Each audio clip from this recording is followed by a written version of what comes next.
प्रदोष का व्रत है, प्रदोष के व्रत में आज मान लो मंगलवार का प्रदोष है, मान लो सोमवार का प्रदोष है, मान लो गुरुवार का प्रदोष है, तो प्रदोष में मैं क्या खाऊं? आज के व्रत में क्या खाया? लोग नेट पर सर्च करते हैं, लोग गूगल पर सर्च करते हैं, किताबों में ढूंढते हैं, पोथी पुराणों में ढूंढते हैं, क्या खाया जाए।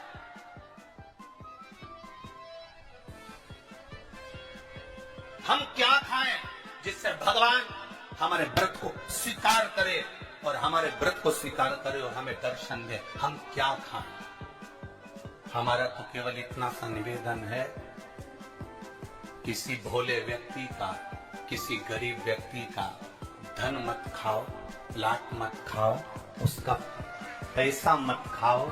अगर तुमने उसका प्लाट नहीं खाया, उसका पैसा नहीं खाया, उस गरीब व्यक्ति का, उस भोले व्यक्ति को तुमने धोखा देकर कुछ अगर खा लिया तो समझ लो कि भगवान तुम्हें माफ नहीं करेगा। तुम कुछ खाओ चाहे मत खाओ, पर किसी सीधे, किसी भोले और किसी गरीब व्यक्ति का हक मत खाओ, तुम्हें व्रत का फल मिलेगा। या हमारे मन में कोई भाव उत्पन्न है और हम बाबा से कहना चाहते हैं कि बाबा मेरा ये कार्य है, आप पूर्ण करिएगा, तो फिर शिव मंदिर में भी लंबी बाती का दीप आप प्रदोष या सोमवार की अष्टमी या सोमवार या आप शिवरात्रि को बाबा से निवेदन करकर लगा सकते। हाँ, विशेष जब कोई एक बहुत बड़ी बात हो और आपके कार्य में कहीं अटकल हो रही हो, तो एक ही दीप में दो बातें, शिव और शक्ति, लंबी बाती बनाई, शिव और शक्ति के नाम से दो बाती एक साथ एक दीप में भी लगा सकते। पर कब? जब विशेष कोई आपका कार्य हो और वो अटक रहा है, विशेष कोई कार्य, और आप बाबा से प्रार्थना कर रहे हो, तो दो बाती का भी प्रयोग आप कर सकते हो। ऐसे शिव तत्वों को जान। वो संपदा कम हो, व्यापार नहीं चल रहा हो, बहुत कष्ट, बहुत तकलीफ की जिंदगी निकल रही है, 2 रुपए भी अगर खाने के लिए नहीं है, तो एक बार प्रयास करना, घर में ही प्रदोष के दिन घी का दिया लगाकर या मंदिर में शंकर के घी का दिया लगाकर उसमें 2 बाती, कितनी बाती? 2 बाती रखना, चाहे तुम लंबी रख लो चाहे गोल रख लो, पर रखना 2 ही बाती। घी का दिया लगाकर दुख दहन स्त्रोत का पाठ करो। दारिद्र दुख दहन स्त्रोत का पाठ बाजार में किताब मिल जाएगी, नहीं मिले तो मोबाइल पर सर्च कर लेना, उसमें निकाल लेना, उसका पाठ करो। कम से कम 5 प्रदोष तो करो।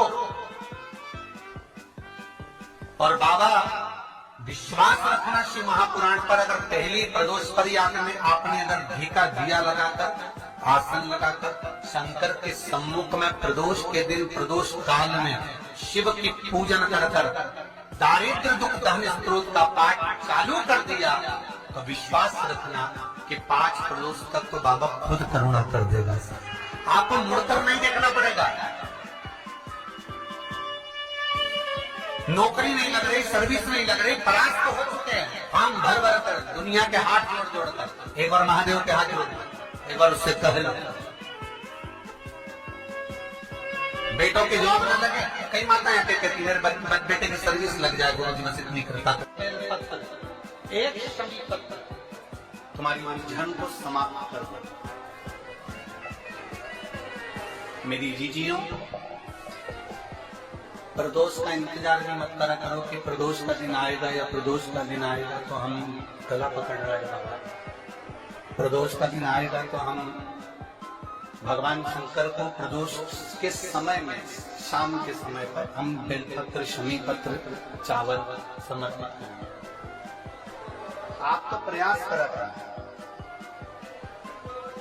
कभी अगर मौका मिल जाए तो प्रदोष काल में, प्रदोष के समय पर एकांतेश्वर शिवलिंग मिल जाए, कहीं एकांत में कोई शंकर भगवान का शिवलिंग मिल जाए, एक बेलपत्र लो, उसके ऊपर एक शमी पत्र रख लो, एक चावल का दाना रख लो, अपने मन की बात बाबा से कहकर श्री शिवाय नमस्तुभ्यम बोलकर शंकर भगवान की अशोक सुंदरी वाली जगह पर स्पर्श कराकर वही शमी पत्र, वही अक्षत का दाना, वही बेलपत्र शंकर भगवान के शिवलिंग पर उसको समर्पित कर।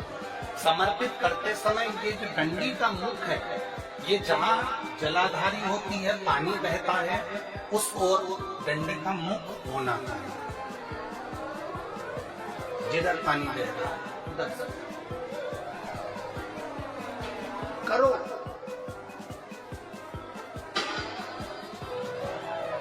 प्रदोष काल में करी गई आराधना, प्रदोष काल में किया गया भजन, केवल प्रदोष के दिन ही नहीं, प्रदोष काल में कभी भी शंकर को याद करो। वैसे तो शंकर भगवान को याद करने के लिए कोई समय निश्चित नहीं किया गया कि इस समय शिव जी को याद करना है। मौत का और महाकाल का आने का समय कभी निश्चित नहीं होता। तो ध्यान से सुनना मारो। सोमवार की प्रदोष पड़ती है तो शंकर भगवान कैलाश पर निवास करते हैं। मंगलवार की प्रदोष पड़ती है तो शिव काशी में निवास करते हैं। बुधवार की प्रदोष पड़ती है तो शिव रजत भवन में निवास करते हैं। गुरुवार की प्रदोष पड़ती है तो शिव गंगा के स्थल पर निवास करते हैं। शुक्रवार की अगर प्रदोष पड़ती है तो शिव नीलकंठ पर विराजमान होते हैं।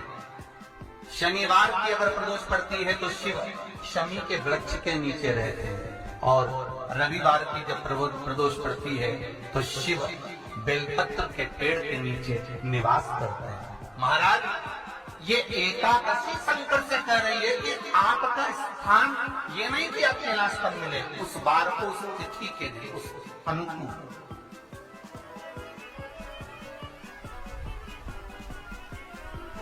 हमारे यहाँ कहते हैं सोमवार की जो प्रदोष पड़ती है वो इच्छा पूर्ति करती है। मंगलवार की प्रदोष रोग से मुक्ति देती है। बुधवार की प्रदोष कामना की पूर्ति करती है। गुरुवार की प्रदोष शत्रुओं का नाश करती है। शुक्रवार की प्रदोष सुख और शांति देती है। शनिवार की प्रदोष संतान का सुख देती है। और रविवार की प्रदोष जो काम दुनिया में कोई नहीं कर सकता वो अचूक फल की प्राप्ति रविवार की प्रदोष करा देती है।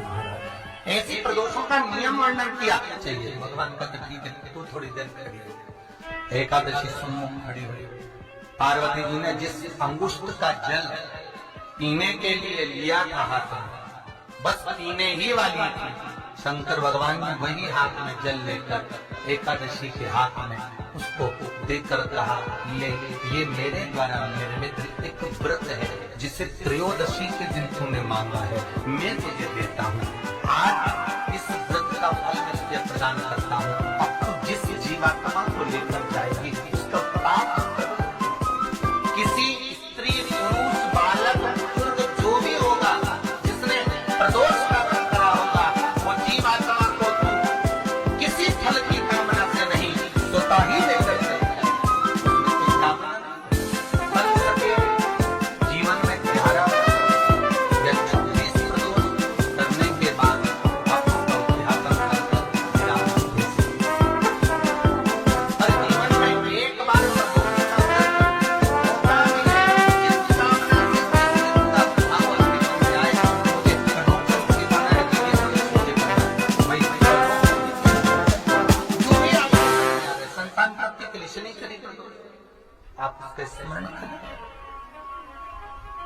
फिर लिखा शिव महापुराण में, बड़ा सुंदर लिखा विद्या जी ने।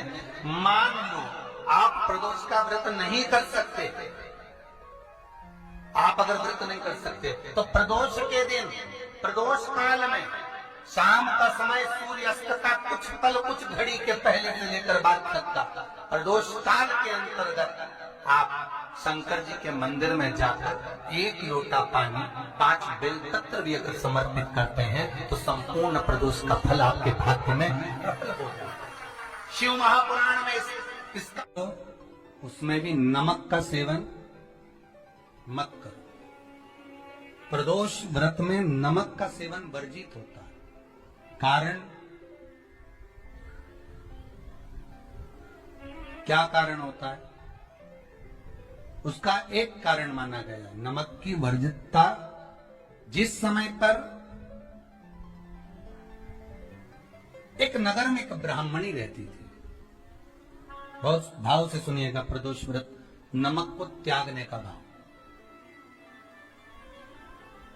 प्रदोष व्रत की किताब में भी मिल जाएगा आपको, आप पढ़ेंगे तो सुना होगा आपने। एक ब्राह्मणी रहती थी एक नगर में, उसका पति नहीं था, छोटा सा बालक एक साथ में रहता, छोटा सा बालक। अब ब्राह्मण के घर की धर्म पत्नी है,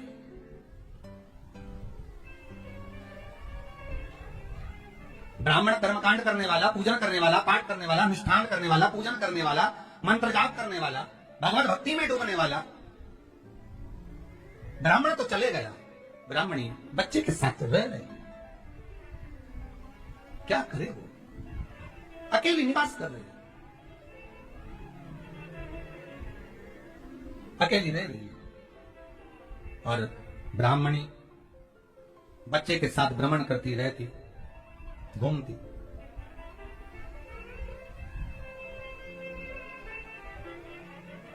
कहीं कहीं दर दर जाकर कुछ भिक्षा को मांग कर लेकर आ जाती, और भिक्षा लाने के बाद में उस भिक्षा को जब लेकर आती तो अपने बच्चे को भी खिलाती और स्वयं भी उसका पान करती। एक दिन ब्राह्मणी भ्रमण करते करते प्रदोष काल के समय पर शिव मंदिर में प्रवेश करी, प्रदोष काल के समय, और शंकर मंदिर में जब प्रवेश करा, प्रदोष काल किसको कहते हैं? सूर्य अस्त हो रहा हो, रात्रि प्रवेश कर रही हो, दोनों का जब मिलन हो रहा हो, वो प्रदोष काल कहलाता। दोनों का जब मिलन, सूर्यास्त हो रहा हो, रात्रि अपना चरण बढ़ाने के लिए आगे बढ़ रही हो, और दोनों का जब मिलन हो रहा है, वो प्रदोष काल है, वो प्रदोष का समय है।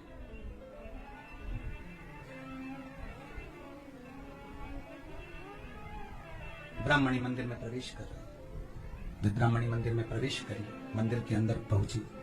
प्रदोष काल का समय था, प्रदोष का समय चल रहा था, और प्रदोष काल के उस समय में, प्रदोष काल के उस समय में जब ब्राह्मणी ने देखा कि कोई भगवान की भक्ति में लगा हुआ है, भगवान के रसतत्व में डूबा हुआ है, आज ब्राह्मणी के पास में कुछ पदार्थ नहीं है, अपने बच्चे का पेट भरने के लिए कुछ सामग्री नहीं है, और कुछ आस लेके वो प्रवेश करिए, कुछ आस लेकर वो अंदर प्रवेश कर जाती है।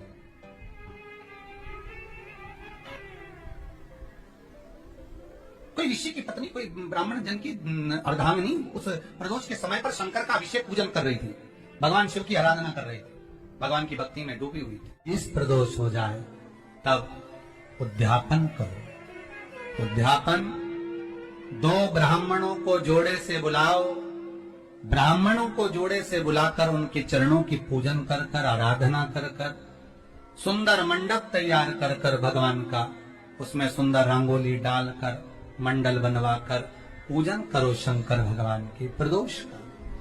एक दिन पहले गणेश की आराधना करो, पूजन करो, और प्रदोष वाले दिन जो मंडल बनाए हैं पूजन अर्चना करने के लिए, जो स्थान दिया है, उसकी आराधना करो।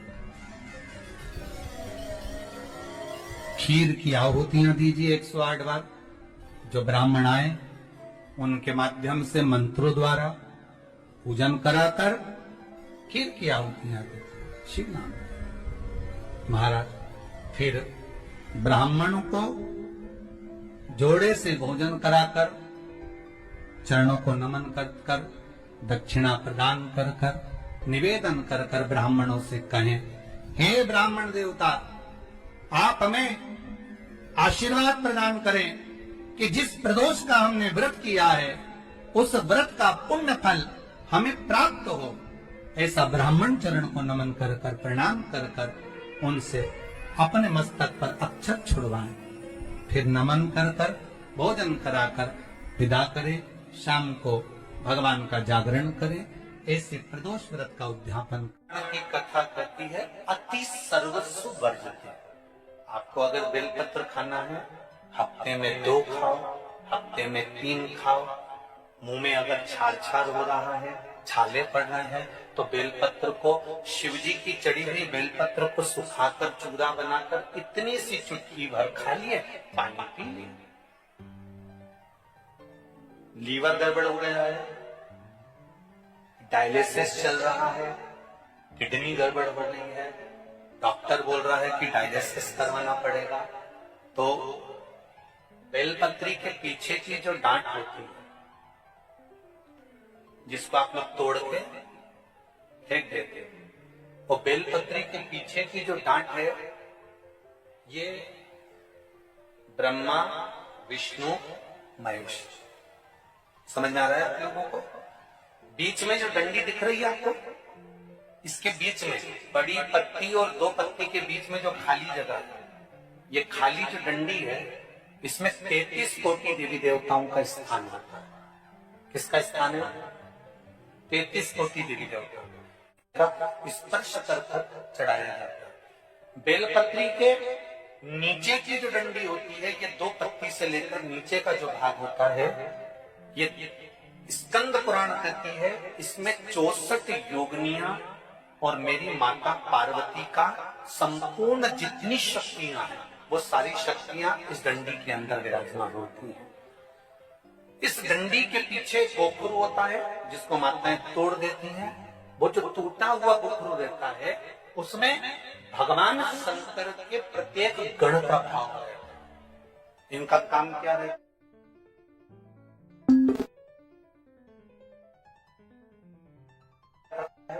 जब शरीर में किसी व्यक्ति के जीवन में जब दुख तकलीफ या रोग बढ़ता है, तो वो गोखरू जो नीचे का रहता है, वो टूटा हुआ गोखरू अशोक सुंदरी वाली जगह पर चढ़ाकर हफ्ते में 2 बार उसको चबा चबा कर अगर खा लिया जाए, तो डायलिसिस की जरूरत नहीं पड़ती, डायलिसिस छूट जाता है, लीवर और किडनी काम करना प्रारंभ कर देते। और अच्छे से सुन लेना, अभी की अभी घर जाकर शुगर की जांच करना, शुगर कितनी भी हाई जा रही होगी, बेलपत्री के नीचे का गोखरू टूटा हुआ अशोक सुंदरी पर चढ़ाकर खाकर 5 से 7 मिनट मुंह में रख लीजिए, और उसके बाद शुगर की जांच कर लीजिए, शुगर लेवल में मिलना प्रारंभ हो जाए। शुक्ल पक्ष में जो प्रदोष पड़ती है, वो लक्ष्मी की वृद्धि के लिए होती है। कृष्ण पक्ष में जो प्रदोष पड़ती है, वो रोग और बीमारी को मिटाने की होती है। तो जितने उपाय आपको प्रदोष के बताए जाते हैं, उस हिसाब से आप करो कि शुक्ल पक्ष की प्रदोष है तो लक्ष्मी का कोई उपाय करना है, तो हमें शुक्ल पक्ष की प्रदोष पे करना है। अगर हमें बीमारी से निपटने का कोई इलाज करना है या कोई उपाय करना है, तो उसको कृष्ण पक्ष की प्रदोष पर करना है।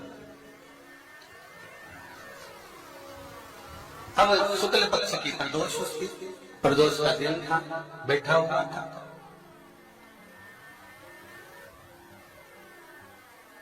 मान लो अगर कहीं आप कोई नौकरी के लिए अप्लाई कर रहे हैं, लॉकडाउन में सर्विस छूट गई, कई लोगों की छूट गई, कंपनियां कई बंद भी हो गई, कई कंपनियों से निकाल भी दिया गया, कहीं पत्नी परेशान हो रही है, कहीं पति परेशान हो रहा है, आप कहीं अप्लाई कर रहे हो, तो जैसा माता उमा ने प्रदोष काल में, प्रदोष के समय पर, प्रदोष काल के अंतर्गत बेलपत्री का स्मरण किया है, वो बेलपत्र का स्मरण अगर संसार का मनुष्य कर लेता है, तो महाराज ब्रह्मविद्या पुराण कहती है कि उस जीव का ऐसा कोई कार्य नहीं जो सफल नहीं होता। महाराज मेरा निवेदन रहेगा, किसी एग्जाम में आप बैठ रहे हो, इंटरव्यू के लिए जा रहे हो, किसी कार्य के लिए जा रहे हो, नौकरी नहीं लग रही, सर्विस नहीं लग रही, तो महाराज तांबे के कलश में 11 बेलपत्र को रखा जाए, और तांबे के कलश में 11 बेलपत्र रखकर उसमें 11 सफेद पुष्प को डाला, लाल चंदन घिसकर कटोरी में लेकर जाइए। प्रदोष के दिन, शुक्ल पक्ष का जो प्रदोष पड़ जाए, उसके दिन शंकर के शिवलिंग पर लाल चंदन लपेटने से पहले शंकर की जो जला डाला,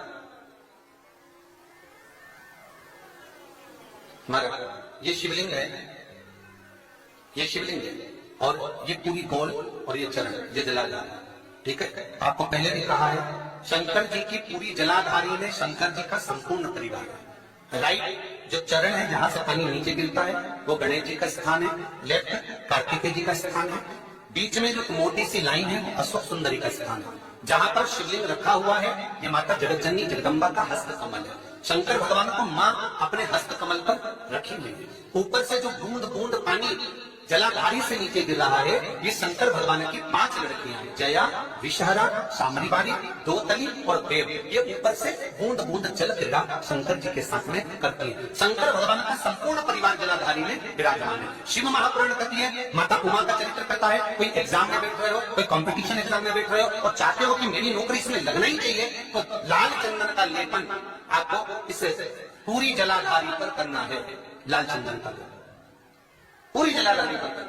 और महाराज जी, जिस कलश में आपने घर से 5-11 बेलपत्र 11 सफेद पुष्प जल के अंदर डालकर लाए हो, उसको आप चढ़ाएंगे तो इस तरह से चढ़ाएंगे कि उसका भाग हमें दिखे चढ़ते समय। ऐसे नहीं चढ़ाए, उसको चढ़ाते समय इस तरह से चढ़ाएं कि वो जल का भाग हमारी ओर गिरता हुआ मारे। जब आप वो समर्पित कर दें, बेलपत्र पुष्प आदि सभी चीजें, उस चंदन का एक थोड़ा सा भाग पूरी जलाधारी पर हाथ फेर कर अपने दरवाजे पर आते आते उसका स्पर्श कर दे। जिस दरवाजे से आप एग्जाम देने के लिए जाओगे, जिस घर से आप जाओगे, अपने घर के किसी भी दरवाजे पर उसका हाथ लगा दे या कोई स्थान को छू ले। जिसको आप दरवाजे को खोलकर दरवाजे को स्पर्श कर या दीवार को छूकर या अलमारी को छूकर, जिसको भी छूकर आप जाओगे उसका स्पर्श कर लेना। फिर आपको कुछ नहीं करना है, उमा और महेश ही सब कुछ करेंगे जो उनको करना है। जिस महीने में जो प्रदोष पड़ा करे, जब प्रदोष पड़े, बन सके 1 बेलपत्र, बन सके 5 बेलपत्र, शमी पत्र, हरे मुंह,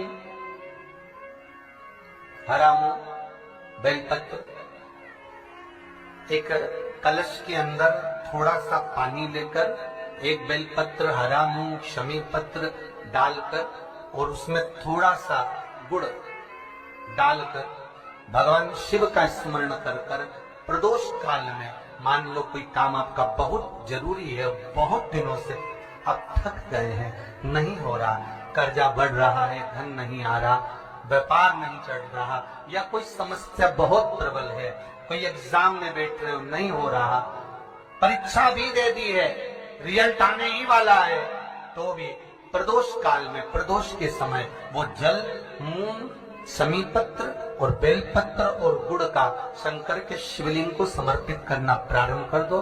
2 या 3 प्रदोष करोगे, बाबा आपकी मनोकामना शीघ्र पूर्ण कर।